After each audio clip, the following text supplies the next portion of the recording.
warahmatullahi wabarakatuh. Perkenalkan, nama saya Laila Tridiana dengan NIM 151422157. Tujuan video ini dibuat adalah untuk menjawab beberapa pertanyaan yang telah diberikan oleh dosen pengampu mata kuliah Psikologi Pendidikan, bila saya sebut nama beliau, Ibu Asni Ilham, SPD MSI.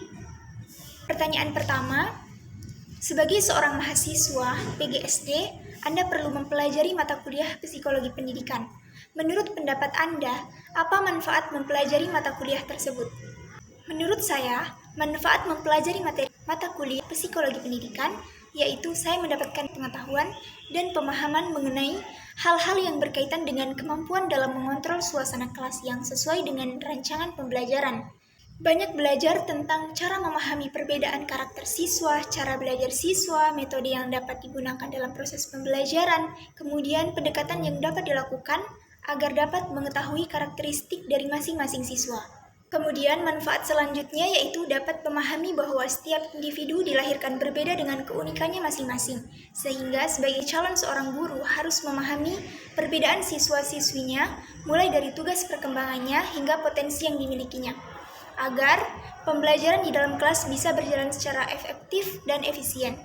Beberapa hal yang dipelajari dari psikologi pendidikan salah satunya yaitu untuk menciptakan iklim belajar yang kondusif di dalam kelas, seorang pendidik harus mengetahui prinsip-prinsip yang tepat dalam proses belajar mengajar. Pendekatan yang berbeda menyesuaikan karakteristik siswa dalam mengajar untuk menghasilkan proses belajar mengajar yang lebih baik, yang mampu mengajarkan bagaimana seorang pendidik mampu memahami kondisi psikologis dan menciptakan suasana pembelajaran yang kondusif. Pertanyaan yang kedua yaitu, ada beberapa teori belajar yang dikemukakan oleh para ahli.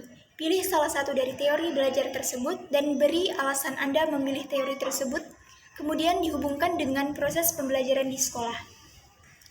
Dari beberapa teori belajar yang telah dikemukakan oleh para ahli, saya memilih salah satu teori belajar yaitu teori belajar kognitif. Alasannya, karena teori tersebut dapat dikatakan efektif jika diterapkan dalam proses pembelajaran.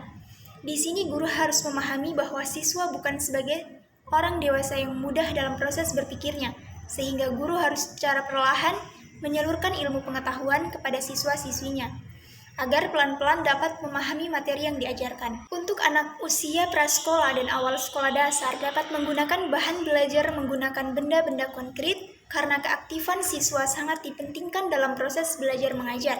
Guru menyusun materi dengan menggunakan pola atau logika tertentu, dari sederhana ke kompleks.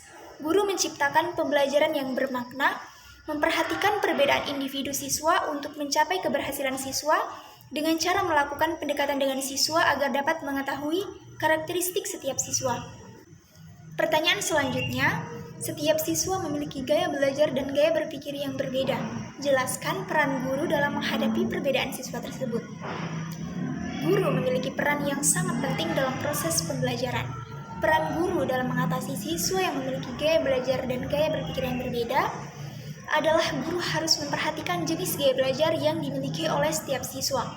Ada 3 jenis gaya belajar yaitu, yang pertama, gaya belajar visual, kemudian gaya belajar auditorial, kemudian yang ketiga, gaya belajar kinestetik.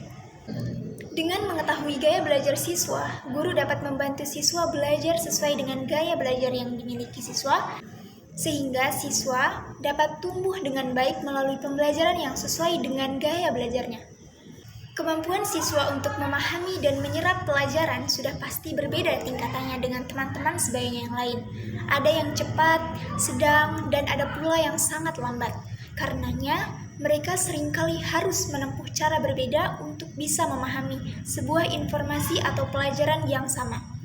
Sebagian siswa lebih suka jika guru mereka mengajar dengan cara menuliskan segalanya di papan tulis. Dengan begitu mereka bisa membaca untuk kemudian mencoba memahaminya. Pertanyaan selanjutnya yaitu, akhir-akhir ini beberapa hasil penelitian menunjukkan adanya motivasi belajar siswa SD yang rendah. Menurut Anda, apa yang menyebabkannya dan upaya apa yang harus dilaksanakan agar motivasi belajar siswa akan meningkat? Faktor yang menjadi penyebab rendahnya motivasi belajar siswa ada 2 diantaranya, faktor internal dan faktor eksternal. Faktor internal atau kondisi peserta didik dan lingkungan. Kondisi peserta didik berupa kondisi fisik seperti peserta didik yang kurang sehat, misalnya demam, batuk, pilek, maka pembelajarannya tidak dapat diserap dengan baik oleh peserta didik. Selain kondisi fisik, kondisi mental atau emosional peserta didik juga menjadi salah satu penyebab rendahnya motivasi belajar siswa. Dalam kondisi emosional yang tidak stabil maupun seimbang, maka peserta didik akan cenderung mudah bosan dan jenuh.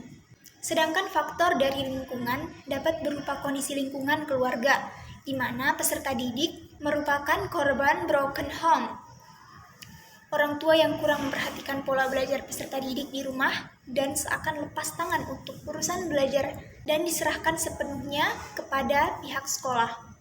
Kondisi lingkungan masyarakat juga dapat menjadi faktor penyebab rendahnya motivasi belajar pada siswa, di mana orang sekitar peserta didik yang memiliki latar belakang pendidikan yang cukup rendah.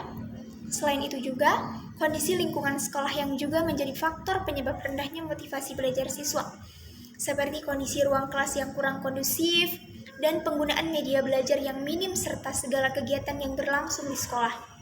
Upaya yang dapat dilakukan oleh seorang guru untuk meningkatkan motivasi belajar peserta didik salah satunya adalah pemberian reward.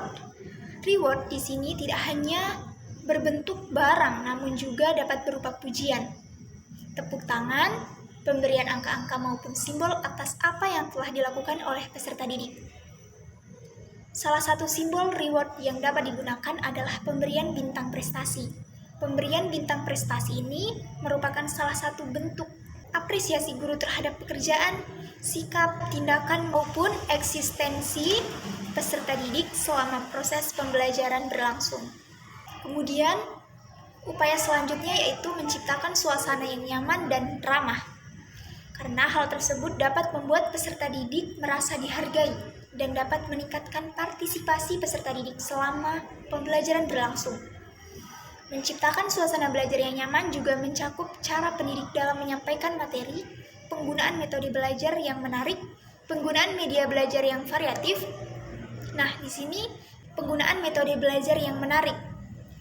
Guru bisa menggunakan metode bermain sambil belajar, atau bisa juga melakukan pembelajaran di luar area kelas, karena hal tersebut akan menambah minat seorang anak untuk melaksanakan pembelajaran dengan baik. Kemudian penggunaan media belajar yang variatif. Penyelenggaraan kegiatan belajar yang tidak hanya bersifat individual saja, akan tetapi juga berkelompok, agar peserta didik juga dapat mengenal dan berinteraksi dengan teman sebayanya, sehingga peserta didik merasa diakui oleh teman sebayanya. Kegiatan yang dimaksud dalam hal ini adalah bisa berupa diskusi, kegiatan berpasangan maupun berkelompok, kompetensi atau lomba dalam berbagai bidang. Kemudian upaya yang selanjutnya yaitu kerjasama dengan orang tua. Nah, kerjasama dengan orang tua yang dimaksud adalah guru memberikan penyuluhan kepada kedua orang tua atau wali peserta didik untuk selalu mengawasi dan mendukung proses belajar peserta didik saat berada di lingkungan rumah. Dengan adanya kerjasama antara orang tua peserta didik dan pihak sekolah, akan terjadi pertukaran informasi terkait perkembangan peserta didik, khususnya dalam aktivitas belajar.